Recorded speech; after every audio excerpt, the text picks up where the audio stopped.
यहाँ गए, उसको उद्धार किए। और फिर वो कोढ़ हो गया था वासुदेव ब्राह्मण को, तो यस। उसका ठीक किए। हम्म।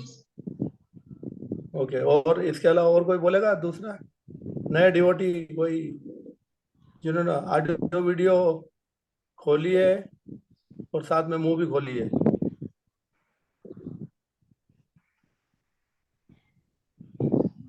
और किसी को मालूम नहीं क्या हमने डिस्कस किया था? महाप्रभु दक्षिण भारत में सभी को वैष्णव बना दिए थे। ओके, दक्षिण भारत में सभी को वैष्णव बना दिया। यस। और इसके बाद क्या हुआ बात? आगे कहो आर। ए ओ महाप्रभु की भाई, लीला आगे में कहो आर। ये कहो आ आज चालू होगा। महा- यस,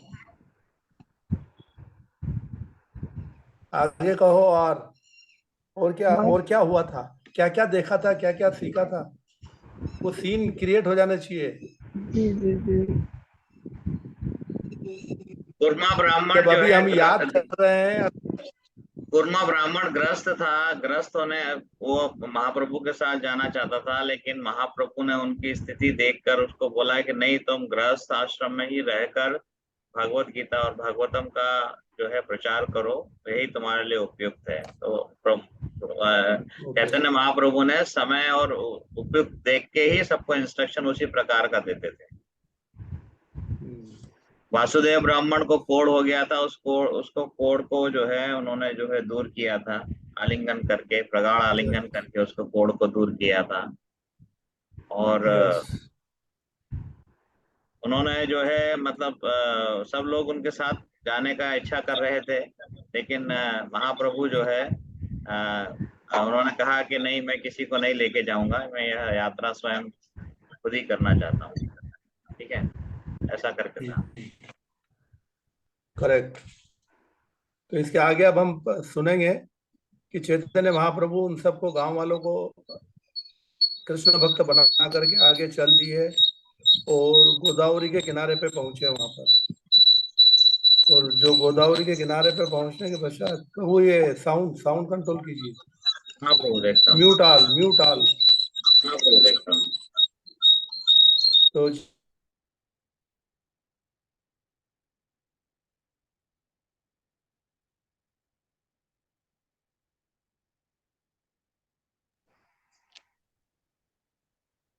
तो चैतन्य महाप्रभु ने जब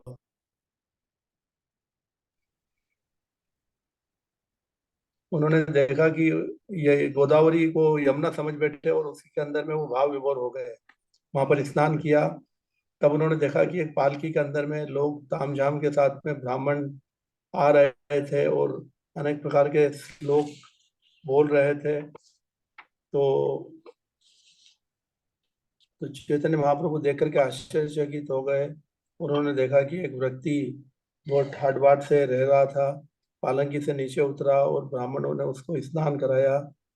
लेकिन लेकिन वो व्यक्ति ने जब पालकी से उतर के देखा कि किनारे पे एक बड़ा बहुत ही तेजस्वी और ओजस्वी सन्यासी बैठा हुआ है और माला फेर रहा।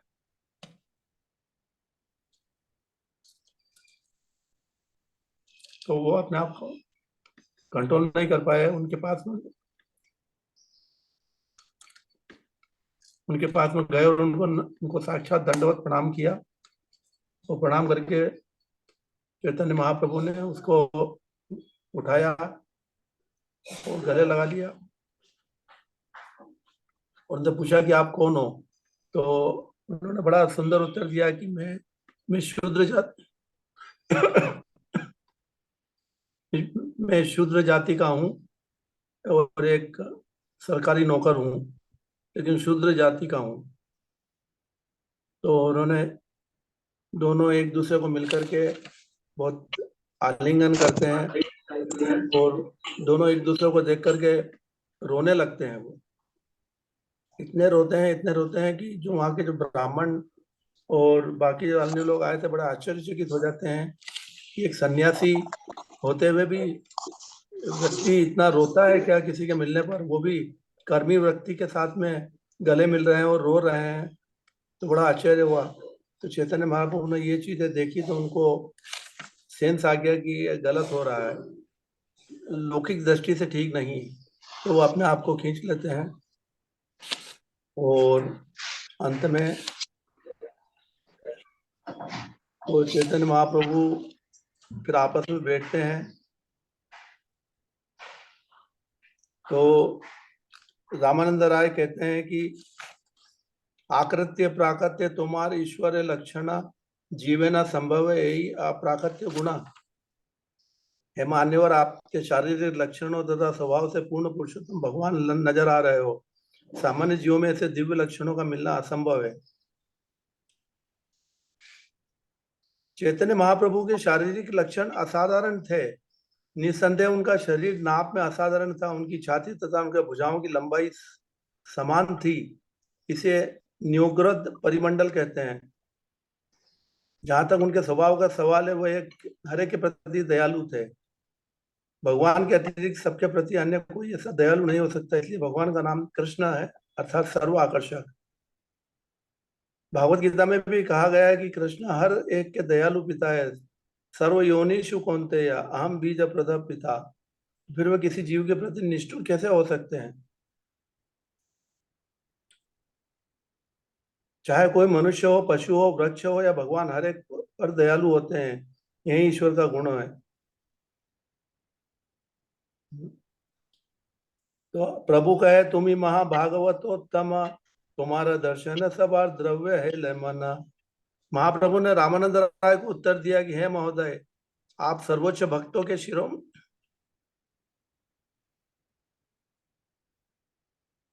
मतलब रामानंद राय जो है भक्त शिरोमणि है, ऐसा चैतन्य महाप्रभु ने कहा है उनको। और यद्यपि मैं मायावादी सन्यासी अभक्त हूँ, किंतु आपका स्पर्श पाने मात्र से मैं कृष्ण प्रेम के सागर में तैर रहा हूँ। दूसरों को तो कहना ही क्या है। कठिन सार्वभौम का ही लेना तुम्हारे मिलित है। यही मते दोही स्तुति करे दुहार गुणा, दुहे दुहार दर्शन आनंदित मना। और इस प्रकार उन्होंने कहा कि तुम्हारा वर्णन सार्वभौम भट्टाचार्य ने कहा था कि एक महान वैष्णव रामानंद राय महान वैष्णव है और आपसे उससे मिली है। और मैं आज इसका अनुभव कर रहा हूँ कि वास्तव में रामानंद राय आप एक महान वैष्णव हो। हेने काले वेदिक के वैष्णव ब्राह्मण दंडवत करी के प्रभु रे निमंत्रण। और इस प्रकार से उसी समय एक वैष्णव ब्राह्मण आया और उनको निमंत्रण दिया कि अब आपका समय हो चुका है, आप हमारे घर पे प्रसाद लीजिए। तो चैतन्य महाप्रभु ने रामानंद राय को कहा कि अब हम शाम को मिलेंगे और शांति से बात करेंगे, अभी आप जाइए। तुम्हारा मुख्य कृष्ण कथा सुनिए है मना, पुनरपि पाई न तुम्हारा दर्शन। मैं आपसे भगवान कृष्ण के विषय में सुनना चाहता हूँ। मेरा मन ऐसा चाहता है, अतः मैं आपके दर्शन फिर से करना चाहता हूँ। ये कौन कह रहे हैं? नहीं, चैतन्य महाप्रभु कह रहे हैं रामानंद राय को। रामानंद राय को कह रहे हैं कि मैं आपसे भगवान कृष्ण के विषय में सुनना चाहता हूँ और मेरा मन ऐसा चाहता है, तो आपके दर्शन करने की फिर से इच्छा हो रही है। रामानंद राय ने उत्तर दिया, है प्रभु, यदि आप मुझ पतित का शोभन करने आए हैं, किंतु मेरा मन आपको देखने से अभी शुद्ध नहीं हुआ है। कृपया 5-7 दिन रुके और मेरे दूषित मन को शुद्ध कर दे। इतने दिनों में मेरा मन अवश्य ही शुद्ध हो जाएगा। यद्यपि वे दोनों एक दूसरे के विषयों को सहन नहीं कर सकते थे, फिर भी रामानंद राय ने महाप्रभु को नमस्कार किया और वहां से विदा ली। तब श्री चैतन्य महाप्रभु उस ब्राह्मण के घर गए जिसने उन्हें आमंत्रित किया था। उन्होंने वही भोजन किया। जब संध्या हुई तो रामानंद राय तथा महाप्रभु दोनों एक दूसरे से पुनः मिलने के लिए उत्कंठित हो उठे। प्रभु स्नान कृत्य करी आछे अवसिया, एक प्रत्य संग राय मिलीला आसिया। शाम को स्नान करने के बाद चैतन्य महाप्रभु रामानंद राय के प्रतीक्षा में बैठ गए। तभी रामानंद राय एक नौकर के साथ में उनसे मिलने के लिए आया। नमस्कार केला राय, प्रभु केला आलिंगने, दुई जन कृष्ण कथा कय रह स्थाने। रामानंद राय ने महाप्रभु के पास आकर सादर नमस्कार किया और महाप्रभु ने उनका आलिंगन किया। फिर दोनों एकांत स्थान में कृष्ण के विषय में चर्चा करने लगे।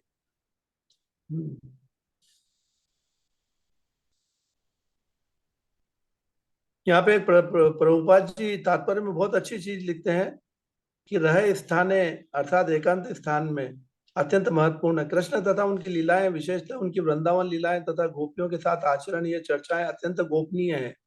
इनकी सार्वजनिक रूप से चर्चा नहीं की जा सकती। तो क्योंकि जिन्हें कृष्ण की लीलाओं की दिव्य प्रकृति के विषय में जानकारी नहीं होते हैं, वे सदैव सोचकर अपराध के भागी बनते हैं कि कृष्ण एक सामान्य मनुष्य है और गोपियां सामान्य युवतियां हैं। चैतन्य महाप्रभु कृष्ण तथा गोपियों के आचरण के विषय में सार्वजनिक रूप से कभी भी चर्चा नहीं करते थे। अतएव श्री चैतन्य महाप्रभु के सिद्धांतों का पालन करते हुए कृष्ण भावनामृत आंदोलन के भक्तों के लिए यह आदेश है कि वे कृष्ण की वृंदावन लीलाओं की चर्चा जनता के समक्ष न करें। सामान्य जनता में कृष्ण भावनामृत जगाने की सबसे प्रभावशाली विधि है संकीर्तन। यदि हो सके तो भगवत गीता की शिक्षाओं की चर्चा करनी चाहिए। चैतन्य महाप्रभु इस सिद्धांत का कठोरता से पालन करते थे और विद्वानों के साथ, जैसे कि सार्वभौम भट्टाचार्य, प्रकाशानंद सरस्वती के साथ भागवत गीता के दर्शन पर चर्चा करते थे। किंतु वही चैतन्य महाप्रभु सनातन गोस्वामी और रूप गोस्वामी के भक्त संप्रदाय के नियमों की शिक्षा देते थे। रामानंद राय तथा कृष्ण तथा गोपियों के मध्य सर्वोच्च भक्ति में आचरण की चर्चा करते थे। सामान्य जनों के लिए वो बड़ी तत्परता से संकीर्तन करते थे। हमें तो चैतन्य महाप्रभु जब नॉर्मल जनता को देखते थे तो हरिनाम संकीर्तन करते थे। मायावादियों को देखते थे तो वो भागवत गीता के बारे में वर्णन चर्चा करते थे। और जब शुद्ध भक्त से मिलते थे तो उनके साथ में कृष्ण की अंतरंग लीलाओं का आपस में रसास्वादन करते थे। अब ये सब होने के बाद में सार्वभौम भट्टाचार्य के आदेश के ऊपर में चैतन्य महाप्रभु यहाँ आते हैं, रामानंद राय से मिलते हैं। रामानंद राय दो पर्सनालिटी के अवतार कहे गए हैं, एक तो ललिता का और दूसरा अर्जुन का। कृष्ण भी यहाँ पर राधा रानी का रूप लेकर के आए हैं। तो जब रामानंद राय और कृष्ण मिलते हैं तो एक दूसरे को देख करके आंसू धारा बहने लगती है। तो प्रभुपाद जी लिखते हैं कि यहाँ पे राधा जो है ललिता के विरह में एक दूसरे को आलिंगन करते हैं और आंसू धारा बहने लगती है। इसके बाद में अर्जुन की पर्सनालिटी सामने आती है। कृष्ण लीला के अंदर में कृष्ण ने भागवत गीता का ज्ञान अर्जुन को दिया था। कृष्ण भगवान थे, गुरु थे, और रामानंद राय जो कि अर्जुन थे वो उनके शिष्य बने और शिष्य के रूप में उन्होंने ज्ञान स्वीकार किया। लेकिन चैतन्य लीला के अंदर में चैतन्य महाप्रभु शिष्य बन गए हैं और रामानंद राय को गुरु बना दिया गया है। और चैतन्य महाप्रभु पूछ रहे हैं कि जीवन का सर्वोच्च लक्ष्य क्या है, मुझे मालूम नहीं, तुम बताओ रामानंद राय। गुरु चेले बन गए हैं और चेले गुरु बन गए हैं और पूछ रहे हैं प्रश्न। प्रभु कहे पढ़े श्लोक साध्य निर्णय, राय कहे स्वधर्म आचरण विष्णु भक्ति हया। अब यहाँ पर हमको थोड़ा सा, जो लोग नए भक्त हैं थोड़े से घबराइए मत, क्योंकि कई अद्भुत जानकारियां मिलने वाली है और कुछ जानकारी ऐसी है कि जिसको कृष्ण ने स्वयं कहा है लेकिन यहाँ पर वो रिजेक्ट कर रहे हैं उनके खुद के स्टेटमेंट को। प्रभु ने कहा कि चैतन्य महाप्रभु का जीवन के चरम लक्ष्य के संबंधी शास्त्रों से एक श्लोक सुनाए। यह रामानंद राय जीवन के चरम लक्ष्य से संबंधित शास्त्रों के से एक श्लोक सुनाए। इस पर रामानंद राय ने उत्तर दिया। तो यहाँ पर चैतन्य महाप्रभु ने दो चीजें पूछी है कि सर्वोच्च लक्ष्य क्या है मनुष्य जीवन का, और शास्त्र के आधार पर सुना है। बाकी सब चीजों के ऊपर में वो सुनना नहीं चाहते थे। शास्त्र क्या कह रहे हैं उसके आधार पर ही हमको श्रवण करना चाहिए। तो ये महत्वपूर्ण चीज है। तात्पर्य में कहते हैं कि रामानुजाचार्य ने बतलाया है कि जीव को स्वभावतः भक्ति अत्यंत प्रिय है। निस्संदेह यही जीवन का लक्ष्य है। यह भक्ति परम ज्ञान है, कृष्ण भावना व्रत और समस्त भौतिक कर्म से विरक्ति उत्पन्न करने वाली है। दिव्य अवस्था में जीव भगवत सेवा की सर्वोच्चता को पूरी तरह स्वीकार कर सकता है। भक्त केवल भक्ति से भगवान को प्राप्त करते हैं। ऐसा ज्ञान होने पर मनुष्य अपने वृत्तिपरक कार्य में लग जाता है और इसे भक्ति योग कहते हैं।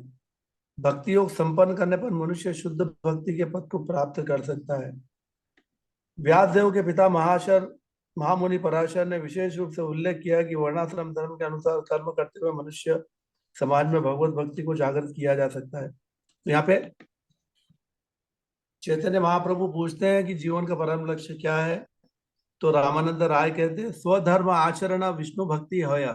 अपने खुद का आचरण, चारों नियम और चारों, वो क्या कहते हैं, वर्णाश्रम चरावता पुरुषे न पर पुमान विष्णु आराध्य थे पंथम न अन्य तत्तोष कारणम। और कोई दूसरा कोई कारण हेतु है ही नहीं भगवान को प्रसन्न करने का। वो क्या है? वर्णाश्रम चरावता, 4 वर्ण और 4 आश्रमों के बीच में रह करके उनके नियमों का पालन करना ही विष्णु को प्रसन्न करने का उद्देश्य है और यही तरीका है, अन्य कोई तरीका नहीं है। जिसकी की व्याख्या भागवत गीता में भी कहते हैं कि चातुर्वर्णम मया सृष्टम गुण कर्म विभागशः तस्य कर्तारम अपि माम विद्य कर्तारम अव्ययम। ये जो 4 आश्रम और 4 नियम बनाए मैंने इसलिए बनाए हैं कि कोई भी व्यक्ति, वो ढोर हो या शूद्र हो या नारी हो या ये सबसे अधम योनि का भी अगर व्यक्ति हो, चंडाल भी हो, तो लेकिन वो 4 वर्ण और 4 आश्रमों का पालन करता है तो धीरे धीरे वो ऊंचे पद की तरफ आगे बढ़ता जाता है और इस प्रकार से क्रमिक विकास के माध्यम से वो एक दिन कृष्ण भक्त बनने का पूरा अधिकारी हो जाता है। तो ये वर्ण और आश्रम बनाने का यही उद्देश्य था, न कि जाति पाति पैदा करने का, जिसका कि लोगों ने गलत उपयोग करना शुरू कर दिया। लोग दलित को दलित मानने लग गए। ये उन्होंने नहीं देखा कि ये जो व्यक्ति है ये दलित नहीं है, ये अपने कर्मों से दलित हुआ है, लेकिन ये भी विशुद्ध आत्मा है इसके अंदर में, ये भी कृष्ण का जीव है। तो हमें उसको उस हिसाब से ट्रीटमेंट देना चाहिए। हाँ। तो जो व्यक्ति सब दूर वो श्लोक है ना, ब्राह्मणे गवी हस्तनी सुनी चेव स्वपाके सपंडिता समदर्शिना। तो जो व्यक्ति गाय में भी और ब्राह्मण में भी और कुत्ते में भी उसी आत्मा को देखता है तो वह सही में देखता है।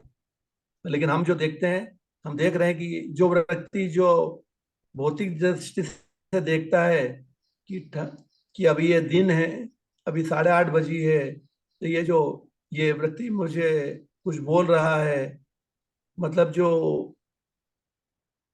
जो वेराइटीज जो क्रिएट हुई है उसके सानिध्य में अगर हम रहते हैं और उसके पीछे नहीं देख पाते हैं तो वास्तव में हम भौतिक जगत को नहीं देख सकते। इसलिए भौतिक जगत को देखने के लिए एक दूसरा ही चश्मा लगाना पड़ता है, जिसको कहते हैं कि दिव्य चक्षु, शास्त्र चक्षु। कि शास्त्र के माध्यम से अगर हम इस भौतिक जगत को देखेंगे तो सही नजर आएगा, अन्यथा ये भौतिक जगत मायावी नगरी है। ये मायावी नगरी है। आप जो कुछ भी देख रहे हो सब क्षणिक है, झूठ नहीं है लेकिन क्षणिक है। आज है कल नहीं है, आज है कल नहीं है वो। तो इसलिए इस भौतिक जगत को अगर हमें देखने का भी प्रयास भी करें तो उस हिसाब से करना चाहिए कि शास्त्र चक्षु अगर नहीं है तो हम इसको वास्तव में नहीं देख सकते हैं। हर चीज यहाँ क्षण भंगुर है, कभी भी किसी भी वक्त यहाँ से जाए रवानगी हो सकती है किसी भी चीज की। तो चैतन्य महाप्रभु को कहा रामानंद राय ने कि वर्णाश्रम चरावता पुरुषेण पर पुमान। ये 4 वर्ण 4 आश्रमों के माध्यम से लोग अपना जीवन का सर्वोच्च लक्ष्य प्राप्त कर सकते हैं। ये कहाँ का है? ये श्लोक है, किधर का श्लोक है ये? तो बताएगा। वर्णाश्रम चरावता पुरुषेण पर पुमान विष्णु आराध्य थे पंथो न अन्य तत्तोष कारण। भगवान को संतुष्ट करने का और कोई अन्य कारण नहीं है, उपाय नहीं है, ऐसा बोल रहे हैं शास्त्र भी। अब देखो, अभी देखिए कि यहाँ पे पकड़ में आएगा शास्त्रों में कितना विरोधाभास है। इसीलिए व्यास देव ने अनेक शास्त्र लिख दिए थे, एक से एक उत्कृष्ट शास्त्र उन्होंने लिखे, 18 पुराण लिखे, 108 उपनिषद लिखा, वेदांत सूत्र लिखा, महाभारत का संकलन किया, और इसके अलावा अनेक यंत्र तंत्र और टीका टिप्पणी लिखी उन्होंने। लेकिन लिखने वाले को ही संतुष्टि नहीं हो रहा था, इसलिए तो वो सरस्वती नदी के किनारे बैठे हुए एक बार बहुत चिंताग्रस्त और अपसेट नजर आ रहे थे। तब जाकर के नारद मुनि आए, उन्होंने कहा कि व्यास आज बहुत अपसेट नजर आ रहे हो, क्या कारण है? तो उन्होंने सुनने कहा कि मैंने सब कुछ लिख दिया है, कुछ भी नहीं बचा है, फिर भी मुझे आत्मसंतुष्टि क्यों नहीं हो रही है, मुझे आनंद की प्राप्ति क्यों नहीं हो रही? तो जब व्यास जी को आनंद की प्राप्ति नहीं हो रही है तो हमको क्या प्राप्ति, आनंद की प्राप्ति हो सकती है? उनके लिटरेचर पढ़ करके। जो सेल्समैन सामान बेचने जा रहा है वो खुद ही ठंडा ठंडा और अपसेट नजर आ रहा है, तो खरीदने वाले में क्या जोश आएगा? इसीलिए इतनी कंट्रोवर्सी हो गई। लेकिन चैतन्य महाप्रभु ने ये दिखाया कि हरिनाम बांटते वक्त तो चैतन्य महाप्रभु ऐसे फुटबॉल के माफी उछक रहे थे, कूद रहे थे, नृत्य कर रहे थे, अति उत्साह भरा हुआ था। अरे जब जो जो सेल्समैन है उसी में अगर उत्साह होगा तो खरीदने वालों को कितना उत्साह होगा? तो ये उत्साह, धैर्य, निश्चय, ये सब भक्ति के अंग हैं ये। तो अगर हमें उत्साह नहीं है, अगर उत्साह नहीं है तो समझ लो कि वो अच्छे से अच्छा प्रोडक्ट भी बेकार चला जाता है। तो व्यासदेव के अंदर में उत्साह नहीं था, वो ठंडे ठंडे हो गए थे, कूल कूल, ठंडा ठंडा। तो लोग ने भी उन्होंने उनकी किताबों को कूल कूल लिया। समझ में ही नहीं आ रहा था क्या क्या लिखा हुआ है, एक जगह पे कुछ लिखा हुआ है, एक जगह पे कुछ लिखा हुआ है। And he himself got confuse कि यार मैंने क्या क्या लिख दिया अभी, ये मैं वो अब इसको ठीक कैसे करूं? तब जाकर के नारद जी आते हैं पिक्चर में और उनको ठीक करते हैं। तो ये दिखाना चाहते थे कि हालांकि व्यास जी भगवान स्वयं है, लेकिन भगवान अपनी लीलाओं से समझा रहे हैं कि अगर तुम कुछ भी लिख दो, लेकिन किसी गुरु के सानिध्य में अगर, और परम पुरुष, पूर्ण पुरुषम भगवान को अगर आप ग्लोरीफाई नहीं करते हो, तो वो जिसमें भक्ति का प्रचार प्रसार नहीं होता है, तो वो शास्त्र लाइक क्रो फॉर गार्बेज।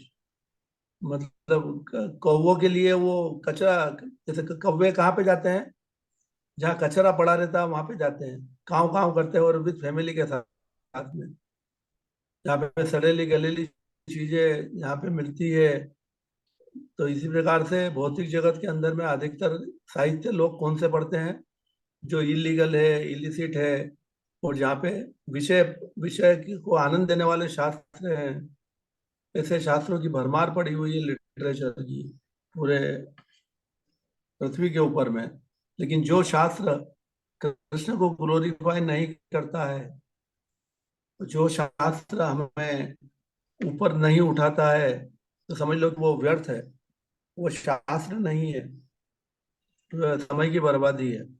तो चैतन्य महाप्रभु सुनते हैं और पूछते हैं कि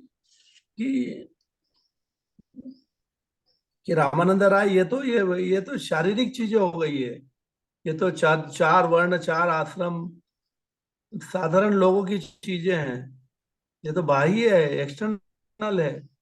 इसके आगे कुछ और कहो, ये तो जीवन का उद्देश्य। तो बहुत ही, मतलब बहुत ही लाइटर वे में तुमने बोला है, बहुत ही डाइल्यूटेड मैटर दिया है मेरे को। ये सिर्फ चार वर्ण और चार आश्रम में कब तक, कितने जन्म लग जाएंगे मुझे अगर ये काम करने जाऊंगा तो? ये बहुत स्लो प्रोसेस है और टीडियस प्रोसेस है। तो चार वर्ण के अंदर में, मतलब मैं शूद्र हो गया तो पहले मैं शूद्र से ऊपर उठूंगा, फिर शूद्र के ऊपर में वैश्य क्या होता है? वैश्य वैश्य होते हैं, वैश्य के ऊपर में, वैश्य क्षत्रिय के ऊपर में फिर क्षत्रिय होते हैं, क्षत्रिय के ऊपर में फिर ब्राह्मण होते हैं, और ब्राह्मण होने के बाद में फिर मैं यहाँ पे भगवान का भक्त बनूंगा, तो ये तो बहुत ही लंबी प्रोसेस है। रामानंद राय, इसके ऊपर कुछ कहो, एहो भाई आगे कहो आर। तो कृष्ण कर्मार्पण सर्व साध्य सार, तो वो बोलते हैं कि ठीक है भाई है, तो कृष्ण कर्मार्पण, हम जो भी कुछ कार्य करें यदि कृष्ण को अर्पित करते हुए करें तो वो भी जीवन का परम लक्ष्य प्राप्त हो सकता है। यद करोषि यद अश्नासी यद जुजोसी ददासी यद तपस्यासी कौन्तेय तत्पुरुष मदार्पणम।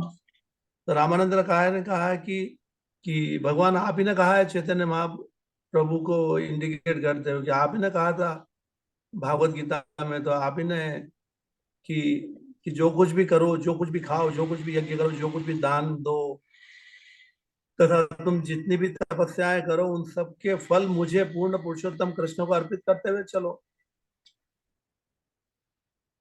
तात्पर्य में महाप्रभु ये कह चुके हैं कि इस कलयुग में वर्णाश्रम धर्म का ठीक से पालन नहीं हो सकता, इसलिए उन्होंने रामानंद राय को आदेश दिया कि वे अपनी बात को आगे बढ़ाएं। ये सब जो रामानंद राय तुम जो कह रहे हो ये कलयुग में संभव नहीं, आगे बढ़ो। रामानंद राय ने उत्तर में भगवत गीता का यह श्लोक पढ़ा जिसमें आदेश दिया गया कि वर्णाश्रम धर्म का निर्वाह करते हुए मनुष्य को अपने कर्म फल प्रेम पूर्वक भगवान को अर्पित कर दे। स्वाभाविक है कि चैतन्य महाप्रभु राय से भक्ति संपन्न करने की बात पूछ रहे थे। रामानंद राय ने सर्वप्रथम वर्णाश्रम धर्म के सिद्धांतों को भौतिक लोगों की दृष्टिकोण से बतलाया, किंतु यह विचार दिव्य नहीं है। जब तक मनुष्य इस भौतिक जगत में रहता है तब तक उसे वर्णाश्रम धर्म का पालन करना आवश्यक है, किंतु भक्ति तो दिव्य होती है। वर्णाश्रम धर्म की पद्धति भौतिक प्रगति के तीनों गुणों के अंतर्गत है, किंतु दिव्य भक्ति तो सर्वोच्च पद पर स्थित होती है। यहाँ पर चैतन्य महाप्रभु ये उन्होंने भागवत गीता का श्लोक बताया, तो चैतन्य महाप्रभु ने ये समझाया इनडायरेक्टली, उनके जो हिंट जो दी थी उन्होंने, कि रामानंद राय भागवत गीता से तत्वों को पता चलता है लेकिन रस का पता नहीं चलता है। जैसे मैं लास्ट टाइम पे भी कहा था कि भागवत गीता एक नीरस, ड्राई और बिल्कुल कह दो कि पढ़ने में बिल्कुल आपको आनंद नहीं आएगा, एक्सटेसी नहीं आएगी, क्योंकि उसमें तत्वों की बात कही गई है। इसीलिए भागवत गीता पढ़ते वक्त लोग क्यों इतने ड्राई हो जाते हैं। लेकिन बिना भागवत गीता के समझे आप अगले जो भी शास्त्र पढ़ोगे सब बेकार है। हालांकि ये ड्राई है, ये एक तरीके से जैसे करेले का जूस निकलता है कि नहीं निकलता है, इतना कड़वा भी है ये। इसमें बहुत कड़वी चीजें भरी हुई है, लेकिन वो कड़वी चीजें सत्य है, वो हमें पीना ही पड़ेगा। और सबसे पहली चीज क्या है, भागवत गीता की सबसे पहली चीज क्या बताई गई है कि Arjun you are a fool number one. That means the whole world is a fool number one. क्योंकि क्यों हम मूर्ख के माफिक है, हमको क्यों मूर्ख घोषित किया गया है, कि हम शरीर अपने आप को हमको समझते मूर्ख हैं। क्यों हम बताया गया शरीर है? है, क्योंकि हम शरीर हैं, हम आत्मा नहीं। तो शरीर, तो उसमें क्या गड़बड़ है? शरीर है, दिख ही रहा हो, तो उसमें क्या गलत क्या है? वो उसमें परमानेंट गलत नहीं क्या है, क्षणिक है। हुआ है?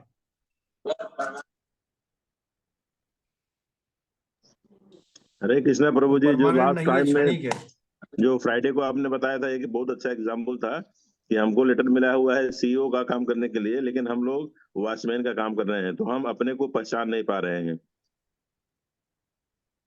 सीधी सी बात, आपको अपॉइंटमेंट मिला है सीईओ की कंपनी का काम करने का, और आप आते आते वो लेटर भी लेके आते हो हाथ में, और जब पहुंचते हो कंपनी के अंदर में भूल जाते हो कि मैं सीईओ हूँ, और आपको लोग काम पे लगा देते हैं और कहते हैं कि आप तो वॉचमैन हो कंपनी के, तो वो मान लेता है कि वॉचमैन होगा भैया, लेकिन काम क्या करने का है, मेरी जिम्मेदारी क्या है, मेरी सैलरी स्ट्रक्चर क्या है, सब क्लियरिटी नहीं है। लोगों ने बोला अरे तुम्हारे पास अपॉइंटमेंट लेटर है, तुम तो जाओ काम पे तो लगो, अभी देखते हैं, अभी बाद में सोचेंगे। लेकिन सर मैं काम क्या करूं? अरे अभी अभी ये वॉचमैन का काम नहीं आया, वॉचमैन नहीं आया आज, एक काम करो, वॉचमैन पे घुस जाओ तुम। तो यार ये ऐसा कैसे, मतलब ये टोटली हाईली कंफ्यूजिंग है। तो अपॉइंटमेंट मेरे को सीईओ का दिया गया और अभी मेरे को बोला वॉचमैन का काम करो। तो इसी प्रकार से हम जब भागवत धाम से जब गिर के निकल निकल के आते हैं तो कहते हैं कि भैया तुम घूम फिर के वापस आ जाना, तुम मेरे ही अंश हो, तुम भागवत भक्त हो। लेकिन यहाँ पे माया बोलती है कि अरे एक काम करो, तुम ब्राह्मण बन जाओ, तुम क्षत्रिय बन जाओ, तुम वैश्य बन जाओ, शूद्र बन जाओ। ये सब जो है इल्यूजरी पोस्ट क्रिएट की गई है। और बोलते हैं कि लेकिन मेरे को तो यार दूसरे पर्पज के लिए भेजा है। अरे अभी तो तुम ब्राह्मण बन जाओ, अभी तो तुम वैश्य बन जाओ, देखेंगे, अभी मैं आगे देखती हूँ, अभी घुसो। और बंदा जैसे ही घुसता है कि बाद में वो निकल ही नहीं पाता, वो भूल जाता है कि मैं वास्तव में, फिर अपने आप को समय गुजरता चला जाता है। जो शूद्र है वो शूद्र ही कहलाने लगते हैं, और दूसरे लोग उनको बोलते हैं हाँ तू तो शूद्र है भैया, जाति का भी शूद्र है, काम का भी शूद्र है, तू ब्राह्मण बन ही नहीं सकता। तो यहाँ इतने कंफ्यूजन और इतने हाईली इल्यूजरी चीजें डाल रखी है कि जिसमें जीव को निकलना बहुत असंभव है, प्राय असंभव। इसीलिए भागवत गीता एक नीरस विषय है, कड़वा करेले के नीम के जैसा सत्य है, लेकिन उसको पीना पड़ेगा। जब तक हम भागवत गीता को नहीं समझेंगे, अगला दरवाजा खुलेगा ही नहीं। क्योंकि बाकी सब दरवाजे जो जो हैं वो भागवत गीता के माध्यम से ही खुलते हैं। अगर आपको अगले रूम में जाना है तो पहले रूम का दरवाजा खोलना पड़ेगा। इसी प्रकार से भागवतम में अगर प्रवेश करना है तो भागवत गीता का दरवाजा खोलो। फिर दरवाजा खोलोगे तो मालूम पड़ेगा कि अरे ये तो आगे बहुत कुछ है। इसलिए चैतन्य महाप्रभु कह रहे हैं कि ये जो यद करोषि यद अदनासि यद जुजोसि ददासि यद, रामानंद राय, ये सब बाहर की चीज है, बाहर। ये सब शारीरिक चीजें हैं। ठीक है, तुमने मुझे अर्पित कर दिया तो वाट, उससे तुम्हारा क्या फायदा, उससे भगवान को क्या फायदा? जीवन का परम लक्ष्य प्राप्त कर सकते हैं क्या कर्मार्पण करके? जो भी कर्म कर रहे हैं अगर कृष्ण को अर्पित कर दिए तो उससे कर्म करने की वृत्ति तो बनी रही, उससे हिडन मोटिवेशन रहेगा कि हाँ यार ये कर्म अच्छा लग रहा है, ये मुझे फायदेमंद है, चलो कृष्ण को भी अर्पित कर दो। कृष्ण कर्मार्पण। तो इसमें क्या है कि आसक्ति बनी रहती है जीव की कर्म के प्रति, क्योंकि कर्म अपने हिसाब से कर रहा है, तो ये आसक्ति बनी रहती है, इसलिए ये एक्सटर्नल है। तो प्रभु कहे एहो भाई, आगे कहो आर, ये भी भाई है, इसमें कोई तंत्र नहीं है। देखिए कृष्ण स्वयं अपने स्टेटमेंट को रिजेक्ट कर रहे हैं। यहाँ पर भगवान कह रहे हैं कि छोड़ो। रामानंद राय बोलते हैं कि सर आप ही ने बोला था कृष्ण लीला में, तो आपने ये बताया था कि सत यद करोसी यद ददनासी यद जुजोसी ददासी। हाँ तो मैंने बोला था, इसका मतलब ये थोड़ी कि वो परमानेंट ही हो गया है। उसके आगे भी मैं बहुत कुछ बोला हूँ। तो हर एक के लिए रिलेवेंट टॉपिक से ही है। तो वो बोलते हैं कि एहो भाई आगे कहो यार। तो राय कहते हैं कि ठीक है, कर्मार्पण करते हुए भी वो सारे स्वधर्म त्याग यही साध्य सार, अर्थात वर्णाश्रम में अपने नियत कर्मों को त्यागना ही पूर्णता का सार है। पहले कहते हैं कि वर्णाश्रम धर्म का पालन करो, फिर वो रिजेक्ट हो जाता है तो बोलते हैं कि फिर एक काम करो, कर्मार्पण कर दो, जो कुछ भी कर रहे हो मुझे अर्पित करते हुए चलो, वो भी रिजेक्टेड हो गया। अभी बोलते हैं कि कर्म का ही, नियत कर्मों को ही त्याग करके आप तो मेरी शरण में आ जाओ। अर्थात सर्वधर्मान परित्यज्य मामेकम शरणम व्रजा अहम तम सर्व पापेभ्यो मोक्षयिष्यामि मा शुचः। यहाँ पर सीधा रामानंद राय समझ जाते हैं कि यार ये भागवत गीता को रिजेक्ट करने के मूड में है भगवान। अभी ये कोई फायदा नहीं ज्यादा बड़बड़ करके। यहाँ पे और भी श्लोक सुना सकता हूँ मैं, बहुत कुछ है भक्ति के, पर भगवान को भागवत गीता में वो रस नहीं आ रहा है, वो कुछ और ही मुझसे बुलाना चाहते हैं। तो बोलते हैं कि मनुष्य जीवन का सर्वोच्च लक्ष्य ये है कि जो कुछ भी आपने नियत कर्म कर रहे हो उसका त्याग कर दो। सर्वधर्मान परित्यज्य, बेटे का धर्म, बेटी का धर्म, माँ का धर्म, पिता का धर्म, देश का धर्म, राजा का धर्म, अनेक धर्म वृत्तिपरक चीजें हम कर रहे हैं, तो उसको त्याग कर दीजिए।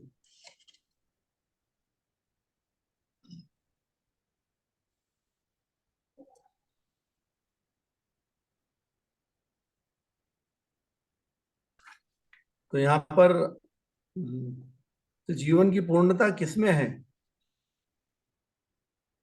तो जा करके फिर वो बोलते हैं कि सर्वधर्मान परित्यज्य, okay this is also external. क्या है, सारे तुमने कर्म का त्याग कर दिया है, फिर भी आगे बात क्या बनी? फिर भी तुम इस शरीर के अंदर बैठे हो। तो एहो भाई आगे कहो आर। तो राय कहे ज्ञान मिश्र भक्ति साध्य सा। तब रामानंद राय कहते ज्ञान मिश्रित भक्ति की ही पूर्णता का सार है। अब वो पहले कर्म योग, ज्ञान योग, ध्यान योग, हठ योग के ऊपर आए। अब उन्होंने भक्ति का थोड़ा सा तड़का डाला उसमें कि ज्ञान मिश्र भक्ति होनी चाहिए। वो क्या था? ब्रह्मभूत प्रसन्नात्मा न शोचति न कांक्षति सम सर्वेषु भूतेषु मद भक्ति लभते परम। ब्रह्मभूता प्रसन्नात्मा न सोचती न कांक्षती। जो इस प्रकार दिव्य पद को प्राप्त होता है उसे परम ब्रह्म की अनुभूति तुरंत ही आ जाती है और वो पूर्णतः प्रसन्न रहता है। वह न तो कभी चिंता करता है और न किसी वस्तु की इच्छा रखता है। वह सभी जीवों के प्रति संभाव रखता है। ऐसी अवस्था में वह मेरी पूर्ण भक्ति प्राप्त करता है। तो ये श्लोक में क्या खराबी है ये बताइए। सम ब्रह्मभूत प्रसन्नात्मा न सोचती न कांक्षती सम सर्वेषु भूतेषु मद भक्ति लभते पराम।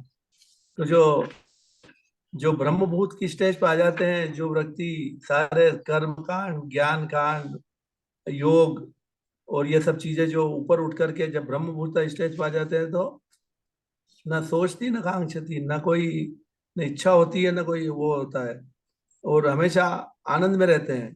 ब्रह्मभूत प्रसन्न आत्मा, ये बिल्कुल आनंद में रहते हैं। तो आनंद में रहते हैं, फिर भी चैतन्य महाप्रभु ने इस सुना और थोड़ा मुंह बना के कहा ए हो भाई आगे कहो आ।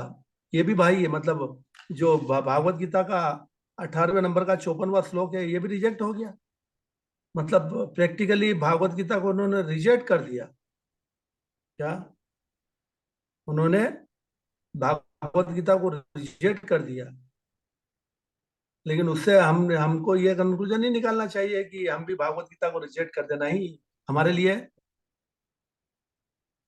जैसे दो दोस्त आपस में मिल रहे हैं तो उन्होंने मास्टर ग्रेजुएशन किया हुआ है, तो जब एक दूसरे से बात करते हैं तो बोलते हैं कि यार कुछ बचपन के किस्से सुनाओ। तो बचपन के किस्से वो स्कूल के लेवल के चलते हैं, सुनते हैं, तो बोलते हैं यार इसमें मजा नहीं आया है, ये तो भाई है, ये तो हमने सीख लिया, और कुछ सुनाओ, और कोई इंटीमेट रिलेशन, और इंटीमेट रिलेशन। तब जाकर के बताते हैं कि नहीं यार मैंने तो एक शादी कर ली है, मैंने तो एक प्रेम कर लिया है, मैंने तो घर बना लिया है, और सुनाओ, और सुनाओ आगे, और क्या कहेगा, और क्या किया, बच्चों को मैंने पढ़ाया लिखाया, बहुत कुछ किया। इस तरीके से एक दोस्त दूसरे दोस्त को और उस डोमेन में लेके जा रहा है कि जो इनर इनर इनर एरिया है, पूरा उसका कॉन्फिडेंशियल एरिया है। बोले ये सब तो है, स्कूल की बातचीत तो हो गई, बोरियत हो गई थी, तो उसमें कोई दम नहीं है। तो उसी प्रकार से चैतन्य महाप्रभु ने कहा कि ये भागवत गीता तो यार मैंने ही बोली थी तुमको, तुम मेरे को टिका रहा है क्या? ये तो मैंने तुम्हारे फायदे के लिए बोली है भाई। क्या तुम मेरे को सिखाएगा ये क्या सब चीज है? ये वो भाई है, मतलब फालतू की चीज है, इसका मतलब ये हो गया। लेकिन ये आम पब्लिक को नहीं बोल सकते हम लोग, क्योंकि चैतन्य महाप्रभु कुछ चीज पूछ रहे हैं तो उसके पीछे कारण है। तो वो तो बोलते हैं कि ठीक है ज्ञान मिश्र भक्ति सर्वश्रेष्ठ है, वही जीवन का सार है, वो भी रिजेक्ट कर देते हैं। आखिरी में कहते हैं ज्ञान शून्य भक्ति। प्रभु कहे एहो भाई आगे कहो आ। राय कहे ज्ञान शून्य भक्ति साध्य साध। ज्ञान शून्य भक्ति, कि जिसमें भक्ति में ज्ञान भी नहीं है, कर्म भी नहीं है, योग भी नहीं है, सब कुछ प्योर भक्ति। तो ज्ञान शून्य भक्ति, ज्ञान से रहित शुद्ध भक्ति ही पूर्णता का सार है। भक्ति सिद्धांत सरस्वती ठाकुर ने अनुभाष्य में अपने लिखा है कि भक्ति की यह ज्ञान मिश्रित अवस्था भी भाई है और वैकुंठ लोक में की जाने वाली शुद्ध भक्ति के क्षेत्र में नहीं आती है। जब कोई भौतिक विचार उठता है, चाहे वह सकारात्मक या नकारात्मक, ऐसी सेवा आध्यात्मिक नहीं रह जाती, भले ही वो भौतिक कल्मश से रहित क्यों न हो।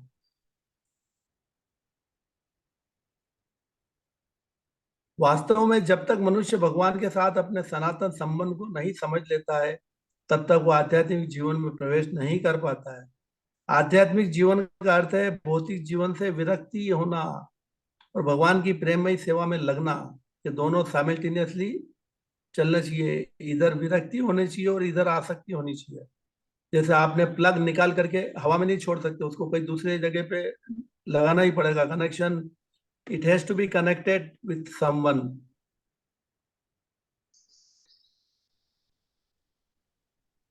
शुद्ध भक्त भगवान के चरण कमलों में पूर्णतः शरणागत होता है और वो अपने प्रेम के बल पर ही अजय कृष्ण को जीत लेता है। कृष्ण सदैव विजेता रहते हैं, उन्हें कोई जीत नहीं सकता। मात्र पूर्ण शरणागति द्वारा ही शुद्ध भक्ति की अवस्था प्राप्त की जा सकती है। इसकी पुष्टि भागवतम के श्लोक में ब्रह्मा जी ने कृष्ण की शक्ति से पराजित होकर उनकी शरण पूर्णतया ग्रहण की थी। तो भगवान अजीता है, उनको जीता नहीं जा सकता है। लेकिन प्रभुपाद जी उदाहरण देते थे कि सपोज करो कि 6 फुट का एक पिताजी है और उसका 4 महीने का बच्चा है। 6 फुट के पिताजी हैं और 4 महीने का बच्चा है। वो बच्चा बार बार पिताजी के पास आ रहा है और इशारा कर रहा है, मुझे लीजिए, मुझे लीजिए। लेकिन बच्चा नहीं उतना बड़ा हो सकता, लेकिन बाप तो झुक सकता है। तो पिताजी झुक जाते हैं। तो पिताजी जब झुक जाते हैं तो इसका मतलब ये नहीं कि पिताजी छोटे हो गए, लेकिन वो झुक गए हैं किस लिए? उस बच्चे के प्रेम के वशीभूत होकर के।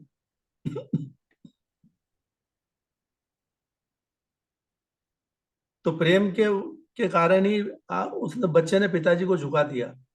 उसी प्रकार से आध्यात्मिक जगत के अंदर में अगर हमको प्रवेश करना होगा तो हमें उस परम पिता भगवान पूर्ण पुरुषोत्तम भगवान को पुकारना होगा, ताकि वो आगे आकर के हमको लेकर के जाए।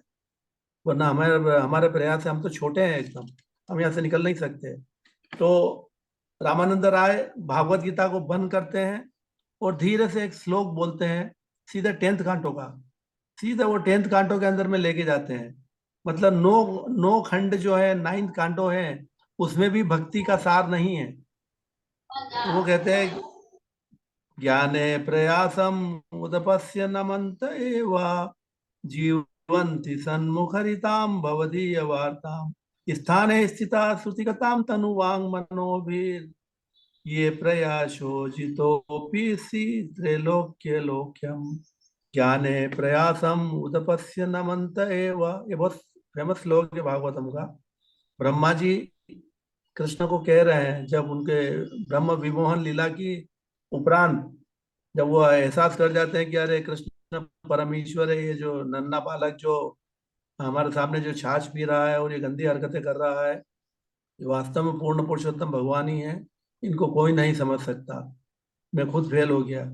इसलिए वो कहते हैं ज्ञाने प्रयासम उदपस्य नमंत एव जीवंति सन्मुखरिताम भवदीय वार्ताम स्थाने स्थिता श्रुतिगताम तनुवांग मनोभिर ये प्रयासो जितोप्यसि त्रैलोक्यम। ब्रह्मा ने कहा कि हे प्रभु, जिन भक्तों ने परम सत्य के विषय में ये निर्विशेष ख्याल को त्याग दिया है, जिन्होंने चिंतन के दार्शनिक सत्य के विषय में विचार विमर्श करना त्याग दिया है, उन्हें स्वरूप सिद्ध भक्तों से आपके नाम रूप लीला तथा गुणों के बारे में श्रवण करना चाहिए। उन्हें भक्ति के नियमों का पूर्णतः पालन करना चाहिए और अवैध संबंध, जुआ, नशा तथा पशु हत्या से दूर रहना चाहिए। मनसा, कर्म और वचन से शरणागत होकर वे किसी भी वर्ण या आश्रम में रह सकते हैं। निसंदेह आप सदैव अचेता होते हुए भी उस व्यक्ति के द्वारा जीते जाते हैं। तो यहाँ पे इस श्लोक से क्या पता चलता है कि भगवान भले ही वो किसी भी आश्रम में हो, उससे कोई फर्क नहीं पड़ता। अगर वो 4 नियमों का पालन कर रहा है और भक्ति के पूर्ण नियमों का पालन कर रहा है और शुद्ध भक्ति के सानिध्य में है, तो ऐसा व्यक्ति हालांकि आप अजीता हो, लेकिन फिर भी वो आपको जीत सकता है। तो ये चैतन्य महाप्रभु को यही चाहते थे। बोले ए हो हाई, ये तुमने परफेक्ट कहा है, ये सही कहा है, कि भगवान को भक्ति के द्वारा ही जीता जा सकता है। तो रामानंद राय, तुमने शुरुआत कर दी है, और कहो, इसके आगे तो बहुत कुछ है। वो इसका श्लोक ये तो है, ये तो वो तो सही है, लेकिन इसके ऊपर में आगे भी कहो, अगर तुम कह सकते हो तो प्रभु कहे एहो हाई, आगे कहो आर, राय कहे प्रेम भक्ति सर्व साध्य सार।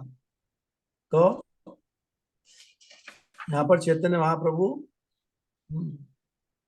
ये कहते हैं कि रामानंद राय कहते हैं कि प्रेम भक्ति, वो प्रेम भक्ति सर्वोपरि है। तो वो उदाहरण देते हैं कि कृष्ण भक्ति रस भाविता मति क्रियताम यदि कुतो भी लभ्यते तत्रलोल्यम अपि मूल्य एकम जन्म कोटि सुकृते न लभ्यते।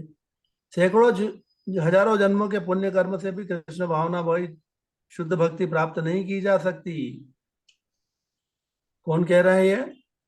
श्री रूपा गोस्वामी पद्यावली के अंदर में लिख रहे हैं कि सैकड़ों हजारों जन्म के पुण्य कार्यों से भी कृष्ण भावना मत शुद्ध भक्ति प्राप्त नहीं की जा सकती। इसे तो केवल एक ही तरीके से प्राप्त की जा सकती है, वो उसकी कीमत चुकानी पड़ेगी। उसे प्राप्त करने की उत्कंठा, तीव्रता, लौल्यम, यदि वह कहीं भी उपलब्ध हो तो उसे खरीद लीजिए तुरंत, ऐसा रूप गोस्वामी कह रहे हैं। तो फिर ये कहते हैं कि ठीक है, प्रेम भक्ति करने के और क्या तरीके हैं प्रेम भक्ति?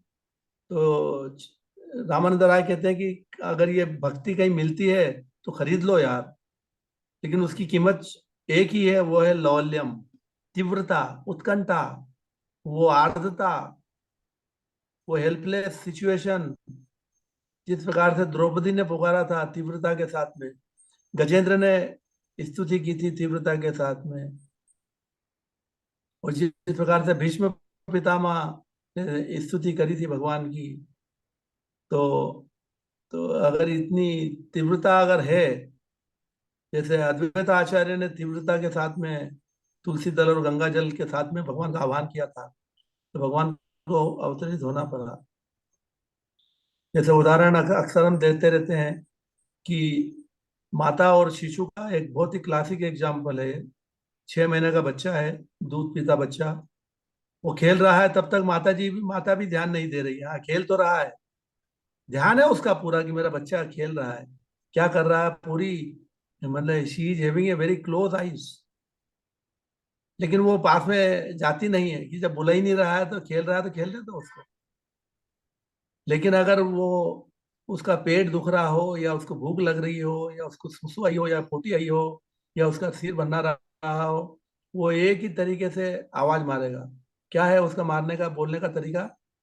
चिल्लाओ, रो, क्राइंग क्राइंग। वो क्राइंग की फ्रीक्वेंसी देख करके ही माता समझ जाती है कि ये कौन सी फ्रीक्वेंसी पे क्या डिमांड करेगा। क्या, जब भूख लग रही है, जब भूख लग रही है और तेजी से पेट में चूहे दौड़ रहे हैं, तो वो तेजी से चिल्लाएगा, तो उसकी चिल्लाहट सुन करके ही वो समझ जाती है कि इसको भूख लग रही है। या कोई अन्य कारण है, पेट में दर्द है, तो भी एक ही लैंग्वेज है। तो यहाँ चैतन्य महाप्रभु कहते हैं कि भगवत धाम जाने का और भगवान को मनाने का इस कलयुग के अंदर में सिर्फ एक ही उपाय है, वो है हरे कृष्णा कृष्णा कृष्णा हरे हरे, हरे राम राम राम हरे हरे। इसके अलावा और कोई तरीका नहीं है। It is like a crying. Chaitanya Prabhupada ji कहते थे अपने तात्पर्य में कि चांटिंग द हरे कृष्णा महामंत्र is like a crying for the Lord, a child cry for the mother हरा to achieve the blessing of his supreme father Hari or Krishna. Okay, so anyway, there is no need of any previous qualification. Anybody can take part in it, anybody can chant, even a dog can take part in it.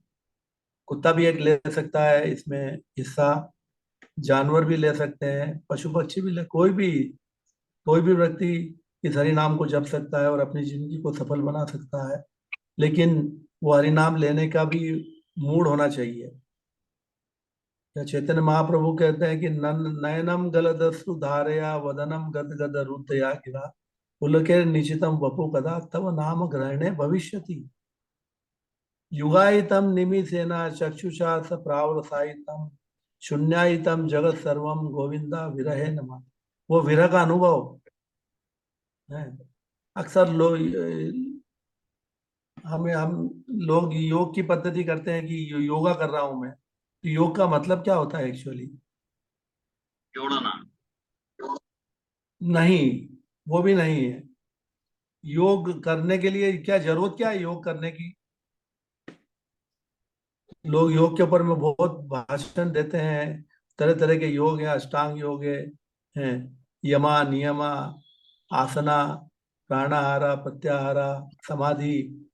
तो basically Prabhupada ji ने कहा है, आचार्य ने कहा है, योग मतलब किसी से तुमका वियोग हो गया है इसलिए तुमको योग करना पड़ रहा है। सिंपल लैंग्वेज, तुम वियोग में हो इसलिए योग करना पड़ रहा है। तो हम कृष्ण के वियोग में हैं इसलिए हमको कृष्ण से योग करना पड़ रहा है। ये योग शब्द ही एप्लीकेबल है कृष्ण के लिए। चूंकि हम वियोग में हैं इसलिए योग करना जरूरी है। तो ये योग करने का मतलब ये नहीं कि बॉडीली वो सांस ऊंची नीची करने का बाबा रामदेव की स्टाइल वाला योग। ठीक है, अच्छी बात है, उनको मैं कोई ब्लेम नहीं कर रहा हूँ। पर जो हम जो है भक्ति की गहरे में जा रहे हैं अभी, जहाँ पे चैतन्य महाप्रभु इन सब चीजों की कोई कीमत नहीं है, ये एक्सटर्नल कि ये जो अष्टांग योग और सब ये जो है सब beyond beyond the bodily concept of life है। तो यहाँ पर जो है चैतन्य महाप्रभु रामानंद राय कहते हैं कि वास्तव में सैकड़ों हजारों जन्मों के पुण्य कार्य से भी कृष्ण भावना भवित भक्ति प्राप्त नहीं की जा सकती है। ऐसे अनेक प्रकार के कार्य कर लो, के अश्वमेध यज्ञ कर लो, राजसूय यज्ञ कर लो, और अनेक प्रकार के कामेष्टि यज्ञ कर लो, पुत्रेष्टि यज्ञ कर लो, कुछ भी कर लो, भक्ति नहीं मिलेगी। भक्ति मिलने का वो एक ही तरीका है कि क्या है वो, तत्र लोल्यम अपि मूल्यम एकम, तत्र लोल्यम अपि मूल्यम एकम कलम, जन्म कोटि सुकृतेन लभ्यते। जन्म कोटि, कोटि जन्मों के सुकृति पुण्य कार्य करके भी तुम भक्ति प्राप्त नहीं कर सकते। लेकिन भक्ति प्राप्त करने का तरीका है वो है उत्कंठा, वो तीव्रता जो शबरी ने दिखाई थी। सहन शक्ति होते हुए भी उत्कंठा थी। वो सुबह में उसी एनर्जी के साथ में उठती थी।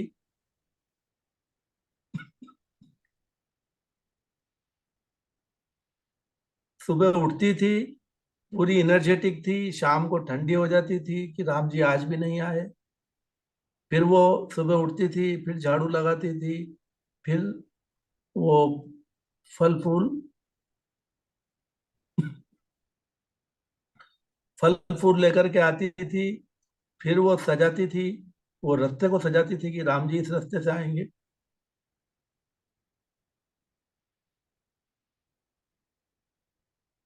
लेकिन उसका धैर्य देखो, उत्साह धैर्य निश्चय, ये ऐसी चीजें हैं कि जो भक्ति में सहायक होती है। उत्साह तो था ही सही, वो निरुत्साहित नहीं होती थी कि शाम को हो गए आज भी नहीं आए प्रभु, गुरुजी बोल के गए थे। मातंग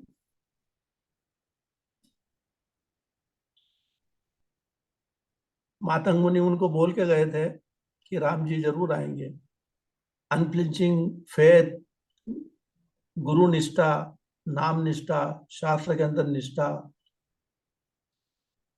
तो ये लवल्यम का ही एक तरीके से रूप है जिसमें कि भक्त भगवान को मजबूर कर देता है।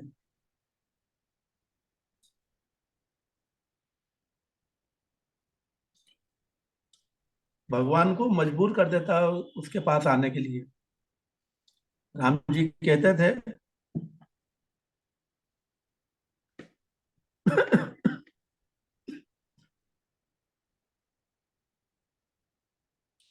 उन्होंने कहा था कि जब उनका राज्याभिषेक होने वाला था उस रात को, तो उन्होंने ये नहीं सोचा था कि मेरे को रावण को मारने का है।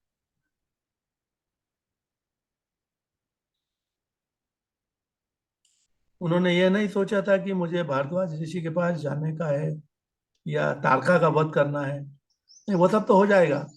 उन्होंने क्या देखा था कि जो शबरी है मेरे इंतजार में है, वो अगर मैं नहीं जाऊंगा तो प्राण त्याग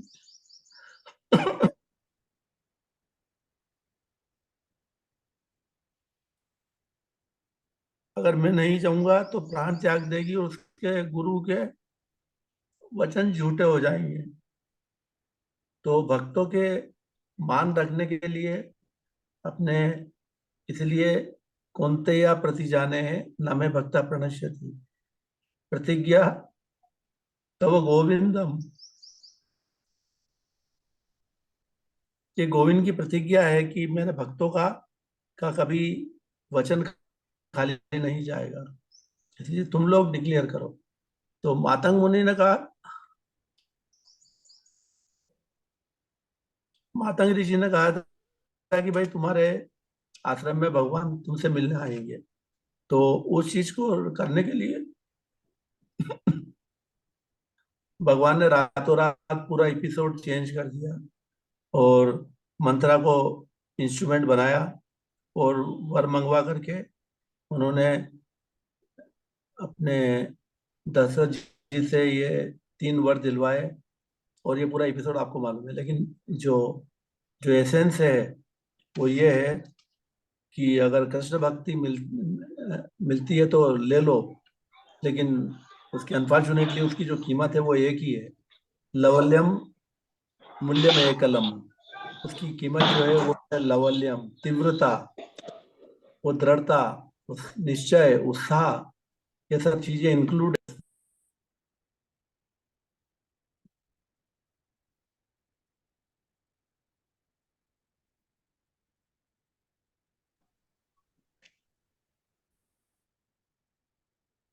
वो आपका म्यूट हो गया। आप म्यूट हो गए तो प्रभु जी। या ठीक है, अभी ये क्या है कि 7 दिन तक रुकने वाले हैं, तो 7वें दिन हम भी अलग मिलेंगे। 7 दिन तक इनको चर्चा करने दो, ओके। 7 दिन तक चर्चा करके फिर जो बात होगी अपन फिर अगले हफ्ते में संडे के दिन मिलेंगे, फिर आगे बात करेंगे। तो ओके, आज के पॉइंट क्या लेके जा रहे हैं घर हम? What are the take home points? Quick, नए लोग, नए भक्त लोग जो छुपे हुए हो, ऑडियो वीडियो खोलिए और अपना मुंह हरे कृष्णा। बोलिए। कृष्ण भक्ति जो हम लोग लेना है प्रभु जी, जहाँ से मिलता है इसको भक्ति को ले लेना चाहिए। इसको कहाँ से मिलता है वो? ये सुखों में मिल आपके रहा है द्वारा क्या? मिलता है आपके द्वारा मिलता है, शास्त्र के द्वारा मिलता है। हमें प्रमाणिक जो चीज मिलता है उसको ग्रहण करना चाहिए।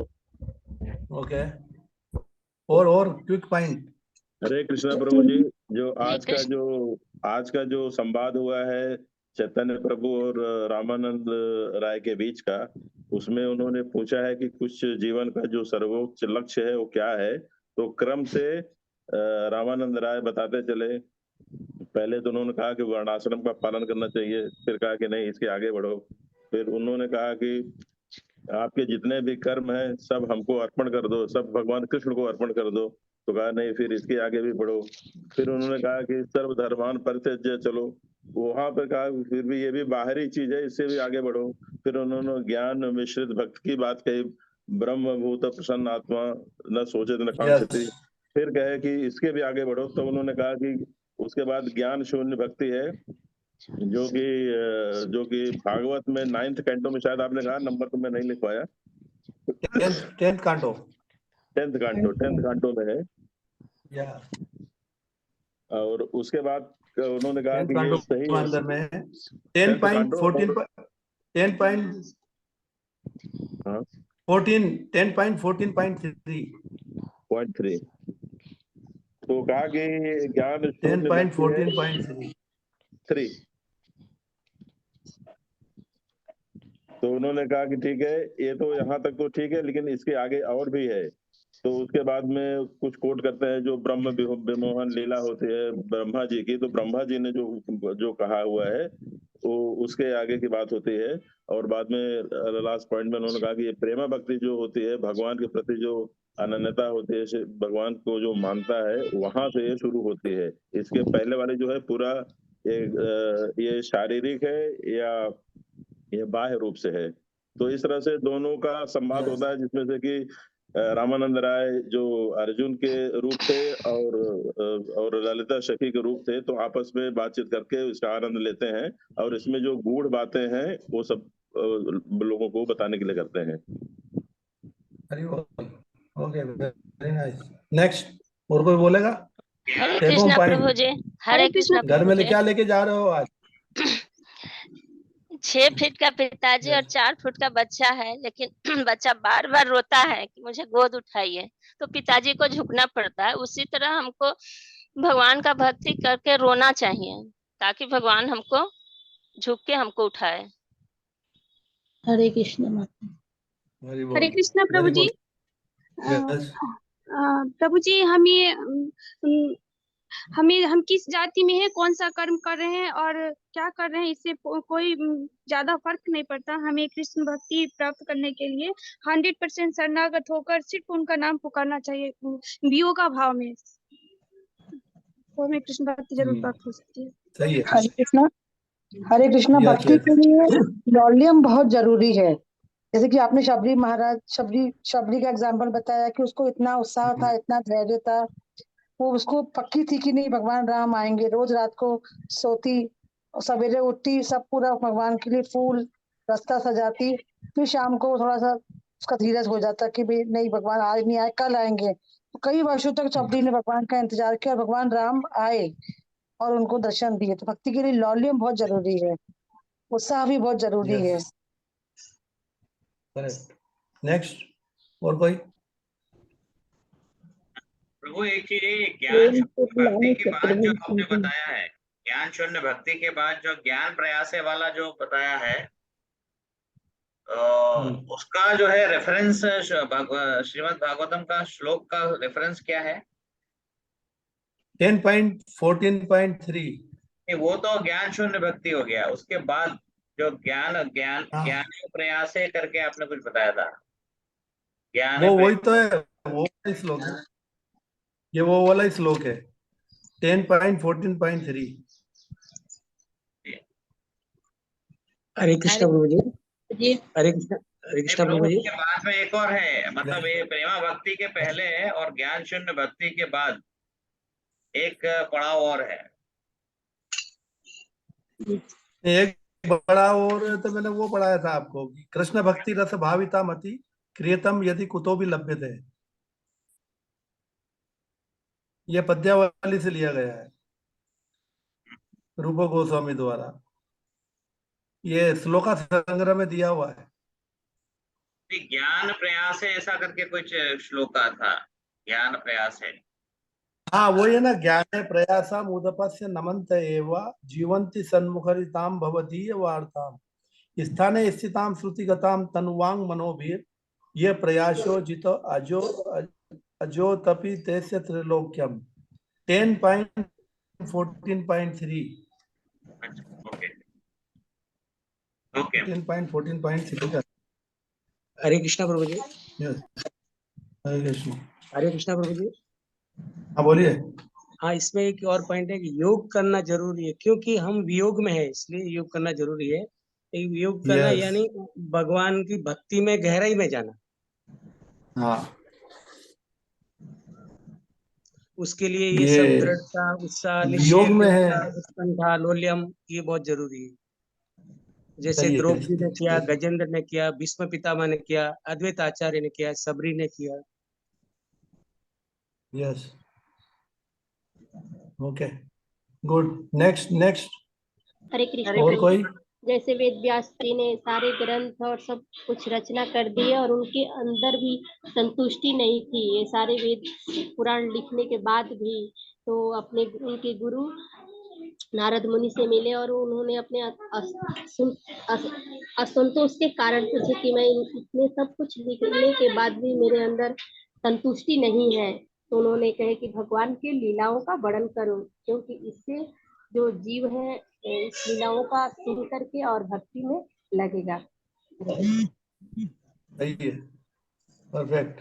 और हरे कृष्ण। कोई बोलेगा? आध्यात्मिक जीवन का अर्थ है भौतिक जीवन से विरक्ति और आध्यात्मिक जीवन से आसक्ति।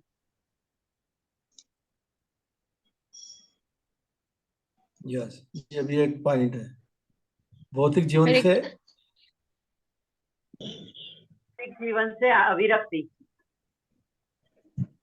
विरक्ति, विरक्ति और आसक्ति, मतलब निवृत्ति मार्ग और प्रवृत्ति मार्ग, दो मार्ग है अपने पास में।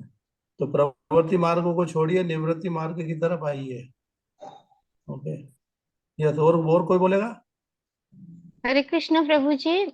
हमें जो है कृष्ण की लीलाओं का वर्णन हमेशा एकांत स्थान पे करना चाहिए। वृंदावन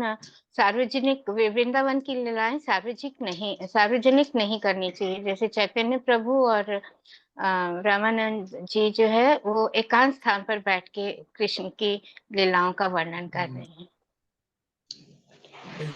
कृष्ण भक्तों के बीच में करनी चाहिए ये सब चर्चाएं। यस, और कोई पॉइंट? और कोई पॉइंट? प्रेममयी भक्ति करना चाहिए। कुछ भी नहीं है। हरे कृष्ण प्रभु जी। पंचम पन्ना, भगवान से प्रेममयी भक्ति करना चाहिए। हरे कृष्ण प्रभु जी। हरे कृष्ण। जैसे वो बेचने वाला होता है ना, वो खुद अगर उत्साह के साथ नहीं रहता है तो खरीदने वाला कैसे उत्साह में रहेगा। जिस प्रकार व्यासदेव जी ने सारे शास्त्र लिख के भी वो संतुष्ट नहीं हुए।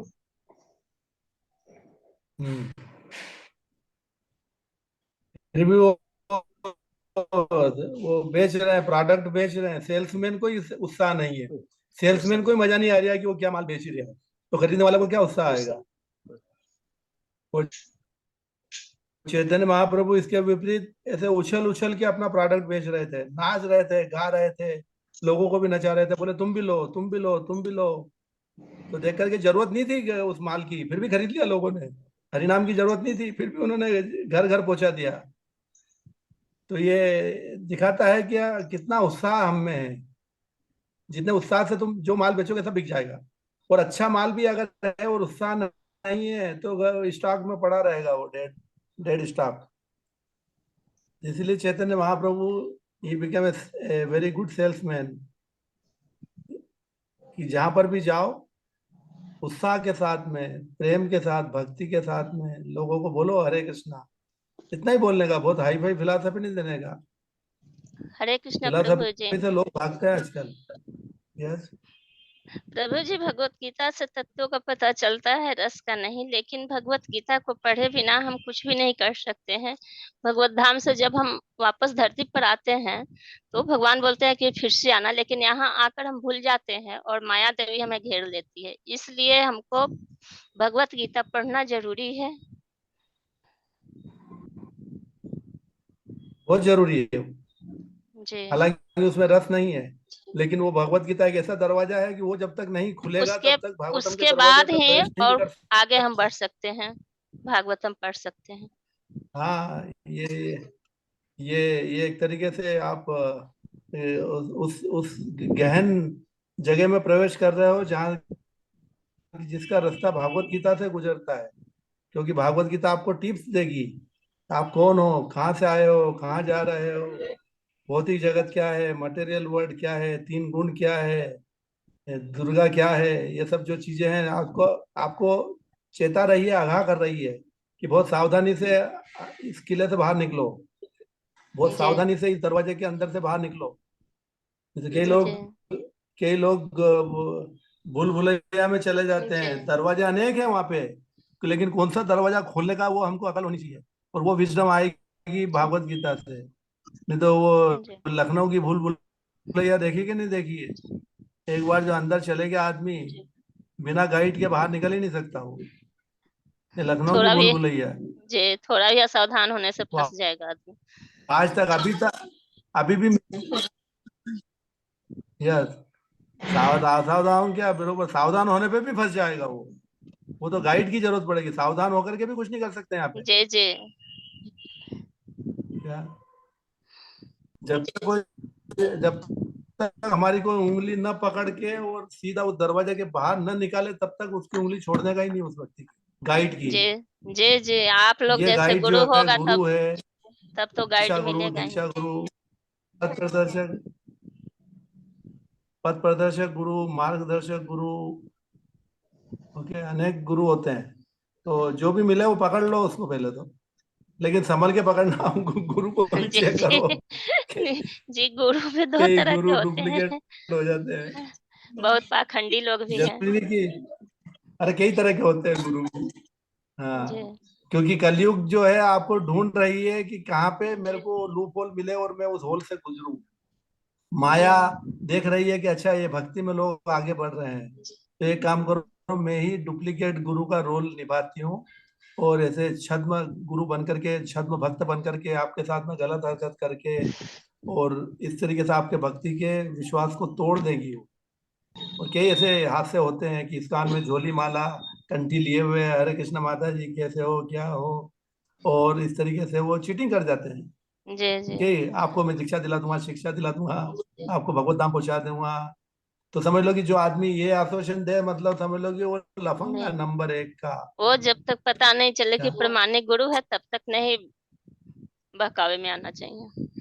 हर क्षण हर घड़ी कलयुग का कायदा है, ये नियम है कि क्रॉस चेक करते रहो अपने को भी और सामने वाले को भी, क्योंकि कब किसके वक्त किसकी नियत खराब हो जाएगी, कौन किस पद से गिर जाएगा कोई नहीं कह सकता। कल ये माया है, ये माया का कृष्ण बता रहे हैं कि देवी ऐसा गुणमयी मम माया दूरत्य, माया से डरो। माया का प्रभाव बहुत जबरदस्त है चारों बार पूरे ब्रह्मांड के अंदर में। तो माया भी कृष्ण की है और हम भी कृष्ण के हैं। तो माया क्यों मजबूत है? क्योंकि वो कृष्ण का कहना मान रही है ईमानदारी से। हम क्यों कमजोर हैं? क्योंकि हम हमारी कृष्ण की निर्देशों का पालन नहीं करते हुए हमारी इच्छाओं के हिसाब से काम कर रहे हैं यहाँ पे, इसलिए हम कमजोर हो गए और वो हमें जी बुद्धू बना रही है। हरे कृष्ण प्रभु जी, अगर हम भी उतने अगर हम ही गुरु का शरण लेकर के हरे कृष्ण, और भगवान का शरण लेकर किसी को पहचानने की कोशिश करें तो शायद हम गलत रास्ते पर नहीं जाए। हर वक्त अपने गुरु को कहीं भी कुछ दिखे तो हम गुरु को याद करें और अपने भगवान को याद करें तो शायद हम गलत रास्ते पर नहीं जा पाए, गलत रास्ते से बच जाए। याद करिए अच्छी बात है, लेकिन सजग रहिए, आंखें खोल करके रखिए, बस गुरु बचा आंखें लेंगे हमको ना, खुली रखिए, हमारे सजग रहिए। सजग रहे। गुरु हमारे हमारे साथ रहेंगे तो जरूर हमारी रक्षा करेंगे और हमारे भगवान तो साथ रहेंगे। हरे कृष्ण प्रभु। विश्वास कीजिए लेकिन अंधविश्वास मत कीजिए। विश्वास करना एक अलग बात है, अंधविश्वास नहीं होना। विश्वास मतलब क्या बोलते हैं, अनफ्लिंचिंग फेथ को क्या बोलते हैं कि what is the unflinching word? दृढ़ विश्वास, अटूट विश्वास, अटूट विश्वास, दृढ़ विश्वास होना, लेकिन अंधविश्वास नहीं होना। अंधविश्वास का मतलब ये है कि आपने मुझे बोल दिया और मैंने बोल दिया आपको और आपने विश्वास कर लिया। नहीं, क्रॉस चेक करो कि ये प्रभु जो बोल के गया सुबह, इतना बड़बड़ करके गया, ये शास्त्र में कहाँ लिखा हुआ है, ये सही है कि नहीं है, कि कोई फ्लावरी लैंग्वेज यूज कर रहे हैं ये लोग। शास्त्र का रेफरेंस कहाँ है? आचार्य ने कहाँ पे इसको कहीं पे बोला है कि नहीं बोला? साधु गुरु और शास्त्र ये तीनों लाइन में होना जरूरी है हर वक्त हमेशा, तभी हम इस सही जगह से पार। क्योंकि माया हमें कहाँ धक्का दे देगी कोई भरोसा नहीं है। जैसे हनुमान जी को रास्ते में मिले थे कि नहीं थे, वो काल नेमी भक्त के रूप में बन करके वो पहाड़ उठाने जा रहे थे, तो काल नेमी ने रोका उसको कि अरे हनुमान थोड़ी देर यहीं रुक जाओ, आराम से नहा धो के चले जाना, अभी तो समय है। लेकिन वो काल नेमी जो था वो रावण का आदमी था, रोक रहा था उनको कि किसी तरीके से समय टल जाए इनका और लक्ष्मण की मृत्यु हो जाए। तो इसी प्रकार से माया का भी यही कार्य है कि हमको रोके। कहीं भी कुछ भी थोड़ा बहुत भी हम एडवांस होते हैं तो अड़ंगे आने लगते हैं भक्ति के मार्ग में, मूड नहीं बैठता है, मन इधर उधर हो जाता है। तो ये सब रिमोट कंट्रोल माया को दे रखे हैं, हमारे हाथ में कुछ भी नहीं है। हमारे हाथ में सिर्फ एक ही है, माला और झोली। लेकिन प्रभु जी उस टाइम में हनुमान जी को भी तो भगवान और गुरु ने उनको निकालिया उसमें से ना। अगर वो जल के अंदर नहीं बताते हैं तो हनुमान जी उसमें फंस ही जाते हैं। तो भगवान ने बचा लिया वहां से वो जगह कर रहे हैं, अप्सरा भगवान बना तो दी। बचाएंगे, लेकिन हम कितने यहाँ पे भगवान टेस्ट ले रहे हैं हमारा कि हम कितने सिंसियर हैं। अगर हमें अटूट हमारे विश्वास गुरु है गुरु पे और हमारा कृष्ण गुरु अगर पे, अच्छा है तो निश्चित रूप से भगवान तो वो हमको जरूर निकालेगा। इतना विश्वास रखना चाहिए कि अगर गुरु मेरा अच्छा है और हम अच्छा गुरु चुन के लिए तो वो गुरु हमारा जरूर अच्छा करेगा। हर जगह हमको जहाँ फंसने की कोशिश करें वहां निकाल लेगा हमको। ये मेरा अटूट विश्वास है गुरु के ऊपर। हरि बोल। हरे कृष्णा। ओके, हरे कृष्णा। 9:30 बज रही है, घर पे और भी काम होंगे। भागवत श्री चैतन्य चरितामृतम की जय, श्रील प्रभुपाद की जय, गुरुदेव जय की जय। जय जय गौर सनातन हरि हरि हरि बोल। वाञ्छाकल्पतरुभ्यश्च वाञ्छाकल्पतरुभ्यश्च पतितानां पावनेभ्यो वैष्णवेभ्यो नमो नमः। प्रभु मीटिंग एंड कर दीजिए।